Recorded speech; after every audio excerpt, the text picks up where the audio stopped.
ये बात है साल 1914 की, जब एक 8 साल का बच्चा जापान के एक गांव में खेल रहा था। तभी उसने 4 पहियों पर चलती एक मशीन देखी। ये फोर्ड का मॉडल टी था, जिसको देखकर ये बच्चा बहुत ज्यादा हैरान हुआ। यही वो दिन था जब उस 8 साल के बच्चे को गाड़ियों और मैकेनिकल पार्ट से पहली बार लगाव हुआ था। इसका नाम था सुचाइरो होंडा, और किसको मालूम था कि आने वाले वक्त में इसका नाम हमें हर छोटी बड़ी गाड़ी पे देखने को मिलेगा। जेम टीवी की वीडियोस में एक बार फिर से खुशामदीद। नाजरीन, 1906 में जापान के माउंट फूजी के करीब एक छोटे गांव में सुचाइरो होंडा की पैदाइश हुई थी। उनके वालिद लोहार होने के साथ साथ पार्ट टाइम में साइकिल रिपेयर का काम भी करते थे। होंडा के 5 बहन भाई पहले ही मुख्तलिफ बीमारियों की वजह से मर चुके थे, लिहाजा उसके माँ बाप को अपने इस बच्चे से काफी उम्मीदें थी। लेकिन उसको पढ़ाई से तो कोई लगाव नहीं था, अलबत्ता अपने बाप के साथ साइकिल रिपेयर करने में होंडा को ज्यादा दिलचस्पी थी। जब वो 16 साल का हुआ तो उसने न्यूज़पेपर में जॉब का एक ऐड देखा। 8 शोकाई नामी टोक्यो के इस ऑटोमोबाइल सर्विस स्टेशन पे टेक्नीशियंस चाहिए थे। होंडा ने कंपनी को जॉब के लिए लेटर लिखा और खुशकिस्मती थी कि वहां से पॉजिटिव रिप्लाई भी आ गया। यही वो टाइम था जब होंडा अपना घर और स्कूल छोड़कर कमाने की आस लगाए टोक्यो रवाना हो गया। होंडा का ख्वाब तो तब टूटा जब वो टोक्यो में 8 शोकाई पहुंच गया था। कंपनी के मालिक ने होंडा से सफाई सुथराई के काम करवाना शुरू कर दिए और यहाँ तक के उसको बेबी सिटिंग पर लगा दिया। होंडा बेचारा करता तो क्या करता, एक तरफ वो अपना घर और माँ बाप को छोड़कर निकला था, तो दूसरी तरफ उससे फालतू काम लिए जा रहे थे। उसको वापस अपने गांव जाने में शर्म आ रही थी, क्योंकि वो अपने पेरेंट्स को फेस करने की हिम्मत नहीं कर पा रहा था। यही वजह थी कि अगले कई महीनों तक वो वहीं ऑड जॉब्स करने पर मजबूर रहा। कुछ ही महीनों के बाद 8 शोकाई के मालिक ने होंडा से वर्कशॉप के काम भी लेना शुरू कर दिए। होंडा को इस काम में शुरू से बहुत इंटरेस्ट था, इसीलिए वो चीज़ों को आसानी से समझ जाता था। चंद महीनों में वो हर तरह की गाड़ी और उनके पार्ट्स के बारे में काफ़ी कुछ जान चुका था। इस दौरान 8 शोकाई ने 2 स्पोर्ट्स कार भी बनाई, जिसमें पहली गाड़ी 8 डैमलर थी और दूसरी कर्टिस। ये दोनों गाड़ियां यूज्ड इंजन्स को इस्तेमाल करके बनाई गई थीं, जिन्होंने जापानीज मोटर कार चैंपियनशिप 1924 में पहली पोजीशन भी हासिल की। होंडा अभी तक एक अच्छा मैकेनिक था, लेकिन इस रेस में वो ड्राइवर के साथ इंजीनियर के तौर पे बैठा था। यही वो इवेंट था जिसके बाद सुचाइरो होंडा ने मोटर स्पोर्ट्स को अपना रिलीजन बना लिया। अगले कई सालों तक वो 8 शोकाई में ही जॉब करता रहा और अपने एक्सपीरियंस को बढ़ाता भी रहा। 1928 में 22 साल की एज में उसके मालिक ने अपनी एक और ब्रांच खोलने का फैसला किया। ये ब्रांच हमामात्सु शहर में होना थी, जिसको चलाने के लिए मालिक ने होंडा को जिम्मेदारी देकर वहां भेज दिया। होंडा ने 8 शोकाई की इस नई ब्रांच को 1 वर्कर से शुरू किया था और सिर्फ 2 ही सालों में 30 वर्कर्स तक पहुंचा दिया। वो अब एक ब्रिलियंट मैकेनिक और रेसिंग ड्राइवर भी बन चुका था। उसने अपनी महारत का फायदा उठाते हुए अपने मालिक के लिए एक स्पोर्ट्स कार डिजाइन की। ये गाड़ी 120 किलोमीटर पर आवर की स्पीड से चल सकती थी, जिसने पुराने सारे रिकॉर्ड तोड़ दिए थे।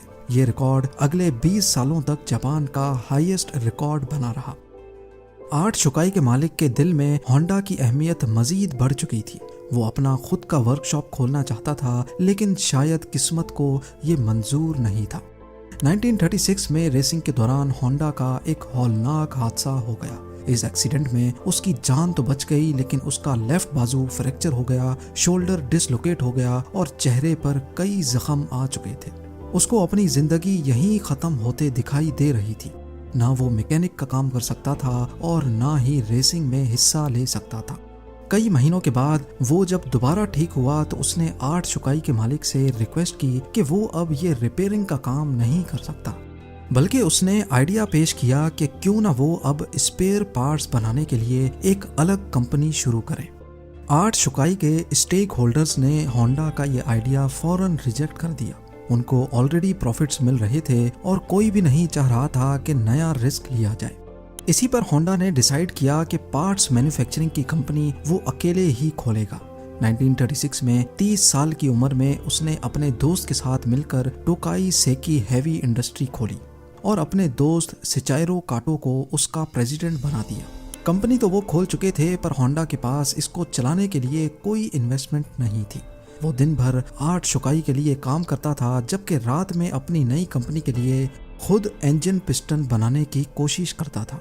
अगले कई महीनों तक वो इसी रूटीन पे चलता रहा, लेकिन उसको कोई कामयाबी ना मिल सकी।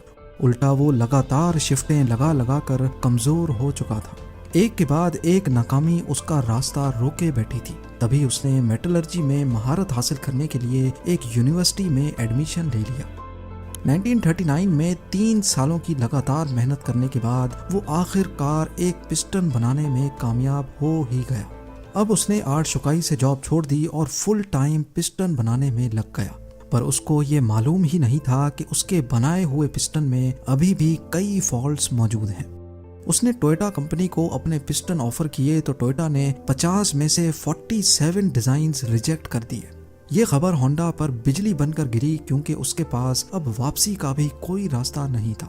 उसने मुख्तलिफ कंपनीज की रिक्वायरमेंट्स को समझने के लिए पूरे जापान के दौरे लगाना शुरू कर दिए। अलग अलग फैक्ट्रीज में गया, कार मैन्युफैक्चरर्स से मिला। अगले कई साल उसने मार्केट को समझने में लगा दिए और उसके बाद होंडा ने एक बार फिर से पिस्टन बनाए।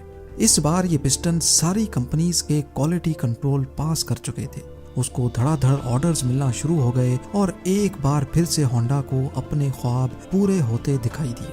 ऑर्डर्स को पूरा करने के लिए उसकी कंपनी ने 2000 वर्कर्स को भी हायर कर लिया।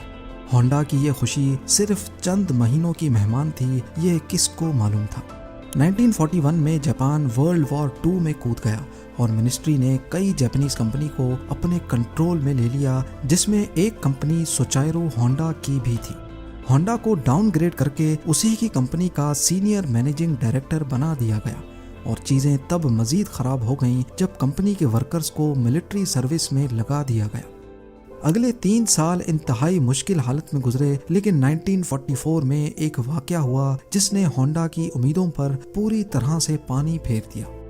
एयर रेड के दौरान एक मिसाइल सीधा होंडा की फैक्ट्री पे आ लगा।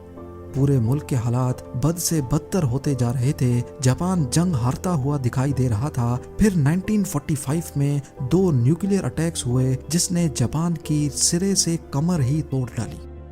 इस वाक़े के बाद जापान ने अमेरिकन के सामने सरेंडर कर लिया। जंग तो अब खत्म हो चुकी थी, लेकिन होंडा अपना सब कुछ खो बैठा था। उसने अपने बचे कुचे एसेट्स टोयोटा को 4,50,000 येन में बेचे और एक बार फिर से जॉबलेस होकर बैठ गया।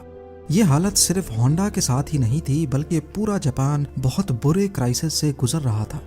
इकोनॉमी मेल्ट हो रही थी। खाना पानी की शदीद किल्लत और महंगाई ने सबकी कमर तोड़ रखी थी। पब्लिक ट्रांसपोर्ट का मिलना इंतहाई मुश्किल था, क्योंकि जापान में पेट्रोल भी नायाब हो चुका था। इसी दौरान होंडा को जापानीज इंपीरियल आर्मी का एक छोटा इंजन मिला जिससे वो वायरलेस रेडियो चलाया करते थे। अपनी आदत से मजबूर उसे एक आइडिया आया। उसने सोचा कि क्यों ना इस इंजन को एक साइकिल में लगाकर अपनी ट्रांसपोर्ट का मसला हल किया जाए। इससे ट्रांसपोर्ट आसान भी हो जाएगी और सस्ती भी पड़ेगी। क्योंकि उस दौर में लोग पहले ही महंगाई से बहुत परेशान थे, तो जब उन्होंने यही इंजन एक साइकिल पे लगा देखा तो सबको ये आइडिया बहुत अच्छा लगा। चंद यूज्ड इंजन्स तो होंडा को मिल गए, लेकिन लोगों की डिमांड इतनी ज्यादा थी कि अब होंडा ने खुद का नया इंजन डिजाइन कर लिया। ये हिस्ट्री में पहली बार था कि किसी मशीन पर होंडा का लोगो देखा गया। होंडा के पास इतने पैसे नहीं थे कि वो मास लेवल पे ये साइकिल्स बना सके, लिहाजा उसने 18,000 दुकानदारों के नाम एक ओपन लेटर लिखा। लोगों को होंडा पे इतना भरोसा था कि 3,000 दुकानदारों ने उसको पॉजिटिव रिप्लाई दिया और पैसे भी एडवांस में दे दिए। अगले 3 सालों में होंडा ने एक ऐसी मोटरसाइकिल बनाई जो मार्केट की रिक्वायरमेंट के ऐन मुताबिक थी। ये सुपर कब के नाम से लॉन्च की गई, जिसने आते ही मार्केट में धूम मचा दी। यह मॉडल इतना कामयाब हुआ कि 1958 में इसने अमेरिका की अपनी ट्रायम्फ और हार्ले डेविडसन की सेल्स को भी पीछे छोड़ दिया। क्योंकि होंडा को रेसिंग का बहुत शौक तो था ही, इसीलिए उसने अब स्पोर्ट्स बाइक बनाने का फैसला किया। वो मुख्तलिफ बाइक रेसेस में जाता और जीतने वाली बाइक्स के खास फीचर्स नोट डाउन करता जाता। उस दौर में ऐसे स्पोर्ट्स कंपटीशन रेस से बढ़कर मैन्युफैक्चरिंग कंपनीज के लिए मार्केटिंग का टूल हुआ करते थे। चंद सालों में होंडा की पहली स्पोर्ट्स बाइक लॉन्च की गई, जिसने 1962 इंटरनेशनल रेसिंग कंपटीशन में पहली पोजीशन हासिल की। इस रेस ने होंडा का नाम पूरी दुनिया में फेमस कर दिया। 1960s में होंडा दुनिया की सबसे बड़ी मोटरसाइकिल मैन्युफैक्चरिंग कंपनी बन चुकी थी और 1968 तक ये 1 करोड़ यूनिट्स सेल कर चुके थे। अपनी जिंदगी के 62 इयर्स गुजारने के बाद आखिरकार सोचाइरो होंडा को कामयाबी तो मिल चुकी थी, लेकिन जो ख्वाब वो बचपन से ही लिए बैठा था वो अभी तक पूरा नहीं हो पाया था। होंडा अब कार मैन्युफैक्चरिंग की तरफ भी जाना चाहता था। कई लोगों ने उनको ऐसा करने से मना भी किया, लेकिन उन्होंने किसी की एक ना सुनी। उस वक्त जापान में ऑलरेडी टोयोटा और निसान जैसी कंपनीज अपना बिजनेस जमाए बैठी थी। वहां मार्केट में अपनी नई जगह बनाना काफी मुश्किल था। होंडा ने अपनी पहली पिकअप ट्रक T360 लॉन्च की, जो कि फेल हो गई। उसके बाद स्पोर्ट्स कार S500 लॉन्च की, जिसके सिर्फ 1300 यूनिट्स ही बिक पाए। कई सालों की मेहनत और कई दर्जन डिजाइन्स रिजेक्ट होने के बाद फाइनली 1972 में होंडा सिविक लॉन्च की गई। ये वो गाड़ी है जिसके नए मॉडल्स आज तक पूरी दुनिया में फेमस हैं। 1980s में होंडा मोटर्स जापान की तीसरी बड़ी मैन्युफैक्चरिंग कंपनी थी और सिर्फ 10 सालों में ही ये दुनिया की तीसरी बड़ी हो गई। आज होंडा का नाम हमें cars, motorcycles, boat engines, plane engines और दर्जनों पावर टूल्स पे देखने को मिलता है। सोचाइरो होंडा ने होंडा सिविक के लॉन्च होने के अगले ही साल 1973 में कंपनी से रिटायरमेंट ले ली थी और 5 अगस्त 1991 को उनकी जिंदगी का ये सफर हमेशा हमेशा के लिए खत्म हो गया। उम्मीद है जेम टीवी की ये वीडियो भी आप लोग भरपूर लाइक और शेयर करेंगे। आप लोगों के प्यार भरे कमेंट्स का बेहद शुक्रिया। मिलते हैं अगली शानदार वीडियो में।